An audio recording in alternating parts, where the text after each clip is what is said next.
শুনেন, এখানে আকীদা ক্লিয়ার রাখতে হবে, বিষয়টা ভালো করে বুঝতে হবে। কোন মানুষ যদি ইন্তেকাল করে আহলুস সুন্নাহ ওয়াল জামাতের আকীদা অনুযায়ী শুধুমাত্র নবীগণ কবরে জীবিত, নবীগণ কবরে জীবিত। কারণ আল্লাহ রাসূল সাল্লাল্লাহু হাদিসের মধ্যে বলেন, আল আম্বিয়া আহইয়াউন ফি কুবুরিহিম ইউসাল্লুন, প্রত্যেক নবীগণ কবরে জীবিত। তারা কি করেন? কবরে নামাজ পড়েন।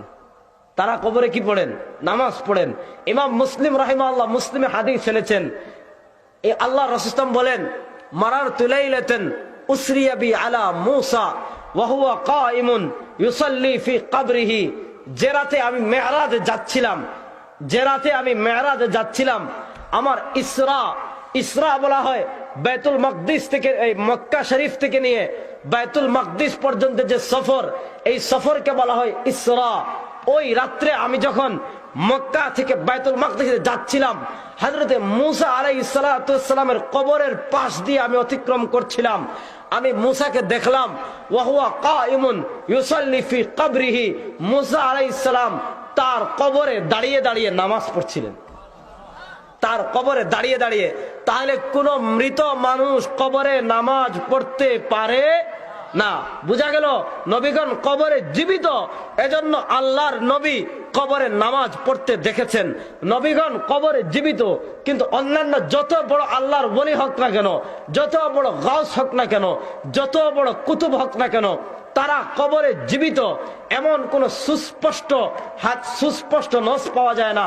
হ্যাঁ, শহীদদের ক্ষেত্রে বলা হয়েছে, যারা আল্লাহর রাস্তায় কিতাল করতে গিয়ে পরিভাষাগত শহীদ হয়, তাদের ব্যাপারে আল্লাহ কোরআনে বলেছেন, ওয়ালা তাকুলু লিমান ইউকতালু ফি সাবিলিল্লাহি আমওয়াত বাল আহইয়াউন ওয়ালাকিন লা তাশউরুন। হে পৃথিবীর মানুষ, যারা আল্লাহর রাস্তায় শাহাদাত বরণ করে তাদেরকে তোমরা মৃত বলো না, বাল আহইয়া, বরং তারা কি জীবিত। শহীদগণ কবরে জীবিত। নবী সাল্লাল্লাহু আলাইহি সাল্লামের ইন্তেকাল, নবী সাল্লাল্লাহু আলাইহি সাল্লামের মৃত্যু হয়েছে। নবী সাল্লাল্লাহু আলাইহি সাল্লামের মৃত্যুর পরে যে হায়াতটা, এই হায়াতটার নাম কি? বারজাখী জীবনের হায়াত। বারজাখী জীবনের হায়াত সবার আছে, নবী রাসূলদেরও আছে, শহীদদেরও আছে, সিদ্দিকীনদেরও আছে, সালেহিনদেরও আছে, সবারই আছে। কিন্তু সবার বারজাখী জীবনের হায়াতটা একরকম না। নবী রাসূলদের বিশেষ হায়াত আছে বারজাখী জীবনে, নবী রাসূলদের বিশেষ হায়াত, শহীদদের বিশেষ হায়াত আছে। আল্লাহ পাক শহীদদের ব্যাপারে বলছেন, ওয়ালা তাকুলু লিমান ইউকতালু ফি সাবিলিল্লাহি আমওয়াত বাল আহইয়া, যে তোমরা শহীদদেরকে মারা গেছে বলিও না, তারা জীবিত। তারা তো বারজাখী জীবনে তাদের একটা বিশেষ হায়াত আছে। ঠিক আম্বিয়া আলাইহিমুস সালামের সকল নবী রাসূলদেরও বারজাখী জীবনে একটা বিশেষ হায়াত আছে। এই বারজাখী জীবনের হায়াতে নবী রাসূলেরা, অনেকগুলো এখানে হাদিস আছে, আমরা দেখব যে বারজাখী জীবনের যে হায়াত, নবী রাসূলেরা বিভিন্ন জায়গায় যেতে পারেন। যেমন মেরাজের রাত্রে সব নবীদেরকে আল্লাহ পাক কোথায় নিয়ে আসছেন? মসজিদে আকসায়। তো নবী রাসূলেরা তো অনেক আগে ইন্তেকাল করছেন, অথচ আল্লাহ পাক তাদেরকে সেখানে আসছেন এবং নামাজও পড়ছেন। নবী রাসূলেরা হজ করেন, উমরা করেন, তাওয়াফ করেন ইন্তেকালের পরে বারজাখী জীবনের হায়াতে। তারপরে আপনার নবী রাসূলেরা এই যে আসমানের বিভিন্ন জায়গায় নবী সাল্লাল্লাহু আলাইহি ওয়াসাল্লামের সাথে নবী রাসূলদের সাথে দেখা হয়েছে, প্রথম আসমানে, দ্বিতীয় আসমানে, তৃতীয় আসমানে, চতুর্থ আসমানে। তাহলে বোঝা যায় ইন্তেকালের পরেও নবী রাসূলেরা বিভিন্ন জায়গায় আল্লাহ পাক তাদেরকে যেখানে নিয়ে যান সেখানে যান। তাহলে নবী রাসূলদের একটা বিশেষ হায়াত আছে, তবে সেই হায়াতটা দুনিয়ার হায়াতের মতো না, সেটা বারজাখী জীবনের বিশেষ হায়াত। যদি দুনিয়ার মতোই হইতো, নবী সাল্লাল্লাহু আলাইহি ওয়াসাল্লামের ইন্তেকাল হয়েছে, খলিফা নির্বাচন করবে, খলিফা তো রাসূলুল্লাহ কে হবে, রাসূল সাল্লাল্লাহু আলাইহি ওয়াসাল্লামের খলিফা কে হবে, এটা নিয়ে দীর্ঘ সময় গেছে। এই ফয়সালা করতে নবী সাল্লাল্লাহু আলাইহি ওয়াসাল্লামের কিন্তু আপনার দাফন করতে দেরি হয়েছে, খলিফা কে হবে, খলিফা নিয়ে। তো নবী সাল্লাল্লাহু আলাইহি ওয়াসাল্লাম যদি দুনিয়ার হায়াতের মতোই জীবিত হইতেন, তো নবী সাল্লাল্লাহু আলাইহি ওয়াসাল্লাম বলে দিলে হইতো না, এই তোমরা এত কিছু করো কেন, আবু বকর খলিফা হবে, এটা বলে দিতে পারতেন না? তো নবী সাল্লাল্লাহু আলাইহি ওয়াসাল্লামের সামনে সাহাবীরা এটা নিয়ে আপনার পরামর্শ করতেছে, আলোচনা করতেছে কে খলিফা হবে। নবী সাল্লাল্লাহু আলাইহি ওয়াসাল্লামের দাফন কাফন দেরি হয়ে যাচ্ছে, তারপরেও নবী সাল্লাল্লাহু আলাইহি ওয়াসাল্লাম কিছু বললেন না তাদেরকে যে অমুকের খলিফা বানাও, এরকম কোন নির্দেশনা নবী সাল্লাল্লাহু আলাইহি ওয়াসাল্লাম দেন নাই। তারপরে নবী সাল্লাল্লাহু আলাইহি ওয়াসাল্লামকে গোসল কেমনে করাইবেন, কাপড় খুলবেন কি খুলবেন না, এটা নিয়ে সাহাবায়ে কেরামের মধ্যে দ্বন্দ্ব। কিন্তু নবী সাল্লাল্লাহু আলাইহি ওয়াসাল্লাম কোনো ঘোষণা দিলেন না, এই আমি কি মরছি নাকি, আমার গোসল করাবে কেন, এরকম কোন কথাও নবী সাল্লাল্লাহু আলাইহি ওয়াসাল্লাম বলেন নাই। অথবা তোমরা এইভাবে করো, এরকম কোন সিদ্ধান্ত নবী সাল্লাল্লাহু আলাইহি ওয়াসাল্লাম দেন নাই। তারপরে আবু বকরের খেলাফত আমলে কত রকমের সমস্যা, বন্ড নবীদের সমস্যা, জাকাত অস্বীকারীর সমস্যা, অসংখ্য সমস্যা আবু বকর রাদিয়াল্লাহু আনহু পড়ছেন, কিন্তু নবী সাল্লাল্লাহু আলাইহি ওয়াসাল্লাম একবারও কোনো সমাধান দেন নাই। আলী রাদিয়াল্লাহু আনহুর খেলাফত কালে মুসলিমে সাহাবারা যুদ্ধ করে মারামারি করে কতজন মারা গেলেন, কিন্তু নবী সাল্লাল্লাহু আলাইহি ওয়াসাল্লাম কোনো সমাধান দিলেন না। আয়েশা রাদিয়াল্লাহু আনহা নবী সাল্লাল্লাহু আলাইহি ওয়াসাল্লামের কবরের পাশ থেকে যুদ্ধ করার জন্য বের হয়েছেন, কার সাথে? আলী রাদিয়াল্লাহু আনহুর সাথে। নবী সাল্লাল্লাহু আলাইহি ওয়াসাল্লাম একটা ধমক দিয়ে তো থামাই দিতে পারতেন, কবরের থেকে আমাদের দেশের ওলিয়া উলিয়াদের জন্য হাত বাইর করে দেন, নবী সাল্লাল্লাহু আলাইহি ওয়াসাল্লাম হাত বাইর করে দিয়ে মুসাফাও করে। আর আয়েশারও শুধু কবর থেকে একটা ধমক দিলে হইতো যে এই আয়েশা কই যাচ্ছ, আলীর সাথে যুদ্ধ করার জন্য যাচ্ছ, খবরদার বাইরে হবে না, এই কথা বললে তো আয়েশা আর বাইরে হতেন না। কিন্তু আয়েশা রাদিয়াল্লাহু আনহাকে কোনো সমাধানে নবী সাল্লাল্লাহু আলাইহি ওয়াসাল্লাম দেন নাই। তারপরে ফাতেমা রাদিয়াল্লাহু আনহা, আলী রাদিয়াল্লাহু আনহু, আব্বাস রাদিয়াল্লাহু আনহু, আবু বকরের শক্ত করে ধরছে যে আমাদেরকে ওয়ারিস দিতে হবে, ওয়ারাসাত দিতে হবে, নবী সাল্লাল্লাহু আলাইহি ওয়াসাল্লামের মৃত্যুর পরে ওয়ারাসাত দিতে হবে। আচ্ছা, যদি নবী সাল্লাল্লাহু আলাইহি ওয়াসাল্লাম জীবিত থাকতো, জীবিত মানুষের ওয়ারিস হয় নাকি? মারা গেলে না ওয়ারিস হয়? এরা সবাই দাবি করছে যে রাসূল মারা গেছেন, আমাদেরকে ওয়ারিস দাও। আর আবু বকর রাদিয়াল্লাহু আনহু বলছেন, আল্লাহ রাসূল বলছেন যে নবী রাসূলদের কোনো ওয়ারিস হয় না, এজন্য আবু বকর রাদিয়াল্লাহু আনহু তাদেরকে কোনো ওয়ারাসাত দেন নাই। তো নবী রাসূলদের বারজাখী জীবনের হায়াত সম্পর্কে কিছু হাদিস আছে। এই হাদিসগুলোর কারণে আমাদের কোনো ভাই আকীদার ক্ষেত্রে বিভ্রান্ত হয়ে গেছে। কিন্তু আকীদার ক্ষেত্রে খেয়াল রাখতে হবে যে যেগুলো আকীদা সেগুলো সরাসরি কোরআনে কারিমের আয়াত অথবা স্পষ্ট নবী সাল্লাল্লাহু আলাইহি ওয়াসাল্লামের সহিহ হাদিস, মানে কোনো ব্যাখ্যা বিশ্লেষণ অস্পষ্টতা এগুলোর মাধ্যমে কোনোদিন আকীদা সাব্যস্ত হয় না। মুসনাদে আবি আলা এখানে একটা সহিহ হাদিস আসছে, নবী সাল্লাল্লাহু আলাইহি ওয়াসাল্লাম বলছেন আল আম্বিয়া ওয়া আহইয়াউন ফি কুবুরিহিম ইউসাল্লুন, যে নবীরা কবরে জীবিত এবং নবীরা সালাত আদায় করেন। সুবহানাল্লাহ। তাহলে নবীরা যে সালাতটা আদায় করেন এটা কোন ধরনের সালাত? বারজাখী জীবনের সালাত, এবং এই জীবিতটা বারজাখী জীবনের জীবিত। আবু দাউদের মধ্যে এসেছে হাদিস, নবী সাল্লাল্লাহু আলাইহি ওয়াসাল্লাম বলছেন মা মিন আহাদিন ইউসাল্লিমু আলাইয়া ইল্লা রাদ্দাল্লাহু আলাইয়া রূহি, কেউ যদি আমার উপরে সালাম দে আল্লাহ রাব্বুল আলামিন আমার রূহকে ফেরত দেন, হাত্তা আরুদ্দা আলাইহিস সালাম, আমি তার সালামের উত্তর দিই। সুবহানাল্লাহ। তাহলে অনেকে বলে যে সারাদিনে তো সালাম চলতেছে, তা আল্লাহ পাক রূহ তো আর ফেরায় নেওয়ার সুযোগ নাই, একবার দিছে যে কন্টিনিউ আছে, তো রূহ থাকা মানে তো জীবিত। কথা ঠিক আছে, কিন্তু জীবিত, কিন্তু সেটা বারজাখী জীবনের জীবিত। এরপরে আপনার আরেকটি হাদিসে আসছে, নবী সাল্লাল্লাহু আলাইহি ওয়াসাল্লাম বলছেন মান সাল্লা আলাইয়া ইনদা কবরি সামিতুহু, কেউ যদি আমার কবরের সামনে আমাকে আমার উপরে দরুদ পেশ করে, সামিতুহু, আমি সেটা শুনি। সুবহানাল্লাহ। আমার কবরের সামনে দরুদ পেশ করলে সেটা আমি শুনি, আর দূরের থেকে পেশ করলে উলিমতুহু, সেটা আমাকে জানাই দেওয়া হয়। তাহলে কবরের সামনে পেশ করলে শুনেন, এই শোনাটা কোন ধরনের শোনা? বারজাখী জীবনের শোনা। এই জন্য আব্দুল্লাহ বিন ওমর রাদিয়াল্লাহু তাআলা আনহুমা নবী সাল্লাল্লাহু আলাইহি ওয়াসাল্লামের কবরের সামনে গেলে সালাম দিতেন আসসালামু আলাইকা ইয়া রাসূলুল্লাহ, তো অন্যান্য সময় সালাম দিতেন আসসালামু আলাইকা আইয়ুহান নাবিয়্যু ওয়া রাহমাতুল্লাহি ওয়া বারাকাতুহু। তো নবী সাল্লাল্লাহু আলাইহি ওয়াসাল্লামের কবরের সামনে গেলে কেন বলতেন আসসালামু আলাইকা ইয়া রাসূলুল্লাহ? যে নবী সাল্লাল্লাহু আলাইহি ওয়াসাল্লাম সেখানে শুনেন, বলছেন সামি'তুহু, নবী সাল্লাল্লাহু আলাইহি ওয়াসাল্লাম বলছেন আমি সেটা শুনি। আরেকটি হাদিসের মধ্যে আসছে যে নবী সাল্লাল্লাহু আলাইহি ওয়াসাল্লামকে জিজ্ঞাসা, নবী সাল্লাল্লাহু আলাইহি ওয়াসাল্লাম বললেন শুক্রবার হলো তোমাদের জন্য আফদাল দিন, এই দিন তোমরা বেশি বেশি করে আমার উপরে দরুদ পেশ করো, কারণ তোমাদের দরুদ আমার কাছে পেশ করা হয়। তো সাহাবায়ে কেরাম জিজ্ঞাসা করলেন ইয়া রাসূলুল্লাহ, আপনার কাছে দরুদ কিভাবে পেশ করা হয়? আপনি তো মারা যাবেন, কাদ বালিতা, আপনি তো মাটির সাথে মিশে যাবেন, আপনার সাথে আপনার কাছে দরুদগুলো কিভাবে পেশ করা হবে? তখন নবী সাল্লাল্লাহু আলাইহি ওয়াসাল্লাম বললেন ইন্নাল্লাহা আযজা ওয়া জাল্লা কাদ হাররামা আলাল আরদি আন তাকুলা আজসাদাল আমবিয়া আলাইহিমুস সালাম, আল্লাহ রাব্বুল আলামিন জমিনের উপরে হারাম করে দিয়েছেন, জমিন কখনো নবী রাসূলদের শরীর ভক্ষণ করতে পারবে না। সুবহানাল্লাহ। কোন নবী রাসূলের শরীর জমিন কখনো ভক্ষণ করবে না। নবী রাসূলদের শরীরটা জমিনে একবারে অক্ষত অবস্থায় যেভাবে দাফন করবে এইভাবেই কিয়ামত পর্যন্ত বিদ্যমান থাকবে, জমিন নবী রাসূলদের শরীর খাবে না।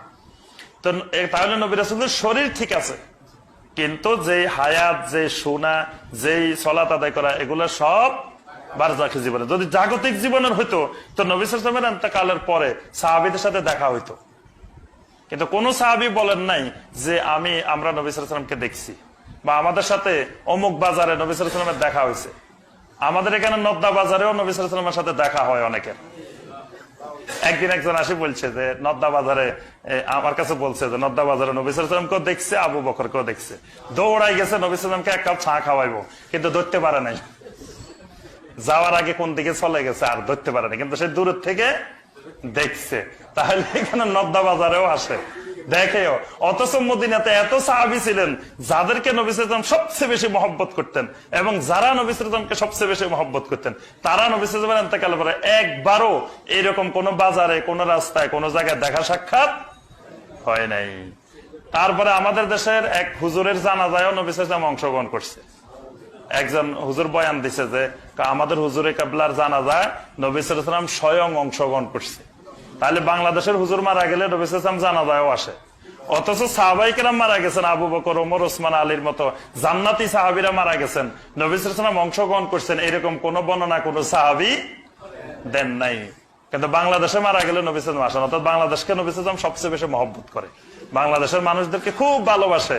কিন্তু এত ভালোবাসা নবী সাল্লাল্লাহু আলাইহি ওয়াসাল্লাম সাহাবায়ে কেরামকেও ভালোবাসতেন না যা নবী সাল্লাল্লাহু আলাইহি ওয়াসাল্লাম আমাদেরকে ভালোবাসে। অর্থাৎ এইগুলো আমরা এতক্ষণ পর্যন্ত যে এই কথাগুলো শুনলাম, যে এর মাধ্যমে বোঝা যায় যে নবী সাল্লাল্লাহু আলাইহি ওয়াসাল্লামের ইন্তেকাল পরবর্তী হায়াতটা বারজাখী হায়াত, এটা জাগতিক জীবনের হায়াত নয়। আল্লাহ সুবহানাহু ওয়া তাআলা আমাদের সবাইকে যাবতীয় মিথ্যা জাল হাদিস থেকে আল্লাহ পাক আমাদেরকে হেফাজত করুন। হচ্ছে সাধারণ মানুষের দেহ মাটি খেয়ে ফেলে, কিন্তু নবী রাসূলদের দেহ মাটি খায় না। আল্লাহ রাসূল সাল্লাল্লাহু আলাইহি ওয়াসাল্লাম বলেন যে ইন্নাল্লাহা হাররামা আলাল আরদি আন তাকুলা আজসাদাল আমবিয়া। আল্লাহ রাব্বুল আলামিন জমিনের জন্য হারাম করে দিয়েছেন নবীদের দেহ এই মাটি জমিন খেতে পারবে না। তাহলে কি আমরা বলবো যেহেতু তার দেহ নষ্ট হয়নি তাই তাহলে তিনি জীবিত? বলতে পারবো না। কেন বলতে পারবো না? এটি হলো তার জন্য বিশেষ বৈশিষ্ট্য, বিশেষ সম্মানের বিষয়। ঠিক নবী রাসূলদের আরো একটু বিশেষ রয়েছে, যেমন সেটি হচ্ছে সকল মানুষই মৃত্যুর পরে তারা কবরের জীবনে জীবিত রয়েছে। মৃত্যুর পরে কবরের জীবনে জীবিত রয়েছে। দুনিয়ার জীবন আর কবরের জীবন দুটি ভিন্ন। দুনিয়ার জীবনে একজন আরেকজনের সাথে কথা বলে, দুনিয়ার জীবনে খাওয়া দাওয়া করে, দুনিয়ার জীবনে টয়লেট বাথরুমে যায়, দুনিয়ার জীবনে আরো আরো আরো ইত্যাদি। কিন্তু মৃত্যুর কবরের জীবন, সেই কবরের জীবনে এই খাওয়া দাওয়া নয়, কবরের জীবনে এই টয়লেট বাথরুম নয়, কবরের জীবনে তার সাথে গিয়ে ইচ্ছা মতো কেউ কথা বলবে এটা নয়। যদি তাই হতো আবু বকর রাদিয়াল্লাহু আনহু কতই না বড় বড় সমস্যার সম্মুখীন হলেন, কোনদিন তো নবী সাল্লাল্লাহু আলাইহি ওয়াসাল্লামের কবরের কাছে গিয়ে পরামর্শ চান নাই।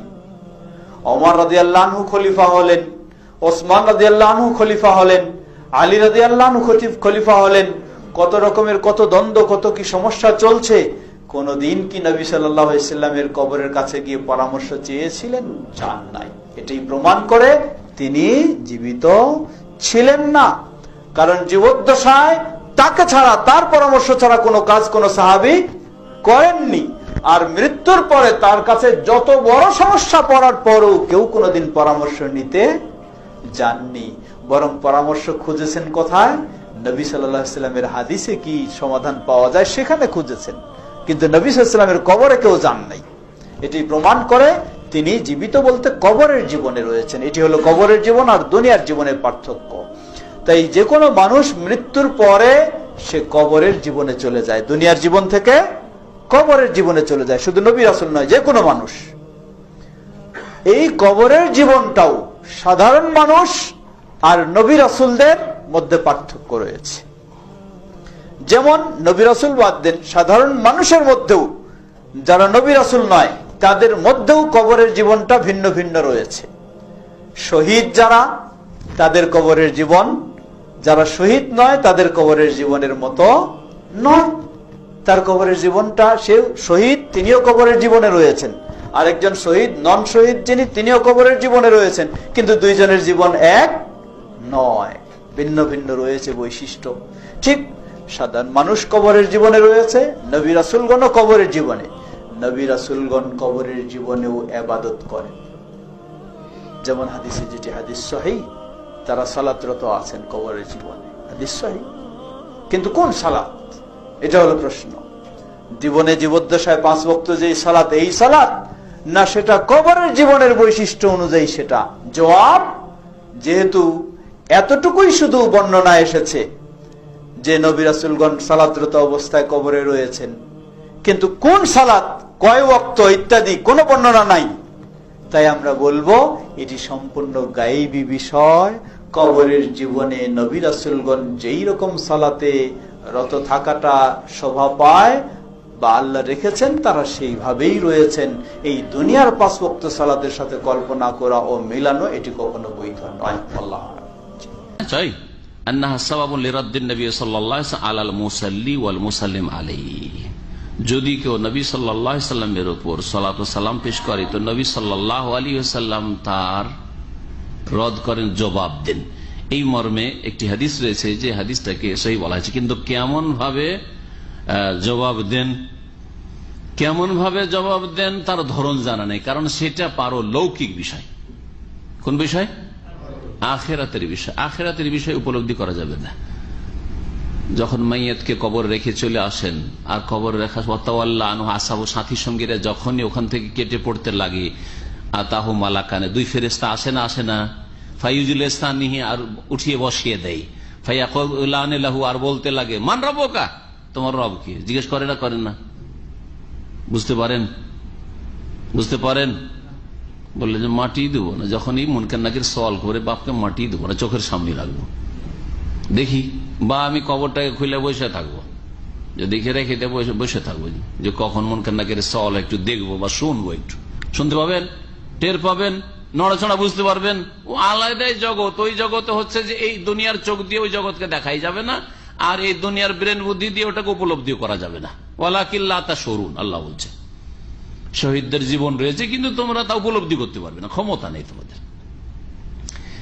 তো যদি কবরের অবস্থা আপনি যে কোনো মানুষের উপলব্ধি করতে পারছেন না, কারো আযাব হচ্ছে, আরো যখন মানুষ মারা যায়, যদি নেক লোক হয় তো বলছে কদ্দিমুনি কদ্দিমুনি, তাড়াতাড়ি আমাকে পৌঁছে এসো, তাড়াতাড়ি পৌঁছে এসো, বলতে থাকে। শুনতে পান?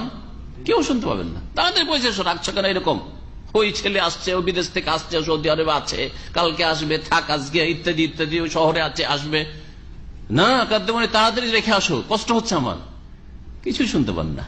আর অসৎ লোক যদি হয়, ইয়া ওয়াইলাতা, হাই দুর্ভোগ, হাই সর্বনাশ, আইনা তাযহাবুন নবী, কোথায় আমাকে নিয়ে যাচ্ছ? না, আমাকে নিয়ে যাও না, আমি যাবো না বলে। শুনতে পান? শুনতে পান? মাইয়াত আমাদের সামনে, চোখের সামনে যাচ্ছে, শত যাচ্ছে, অশত যাচ্ছে, আর 2-এর 1 কথা অবশ্যই বলে, কিন্তু কেউ শুনতে পাই না, চোখের সামনেই তো আমরা শুনতে পাই না। তো নবী করিম সাল্লাল্লাহু আলাইহি ওয়াসাল্লাম সালামের জবাব দেন, ইল্লা রাদ্দাল্লাহু আলাইহি রূহি, যদি হাদিস সহিহ হয়। প্রথম কথা ইখতিলাফ রয়েছে, একদল যঈফ বলেছেন, কিন্তু নাসিরুদ্দিন আলবানী সেটাকে হাসান বা সহিহ বলেছেন, আর অনেকে হয়তো বলেছেন। সেজন্য বলছি যদি সহিহ হতো সেটা কি বলবো? বারজাখী জগৎ, সেটা আলামে বারজাখ, পারলৌকিক জগৎ, যেটা দুনিয়ার বিদ্যা, বুদ্ধি, জ্ঞান, গরিমা, চক্ষু, দৃষ্টি এসব দিয়ে উপলব্ধি করা যায় না। জি, আল্লাহ ভালো জানি। আল্লাহু আ'লাম। ফাসালাওয়াতুল্লাহি ওয়া সালামু আলা হাযান নবিয়্যিল কারীম সাল্লাল্লাহু আলাইহি ওয়াসাল্লাম। আল্লাহ পাকের সালাত এবং সালাম বর্ষিত হোক নবী করিম সাল্লাল্লাহু আলাইহি ওয়াসাল্লাম।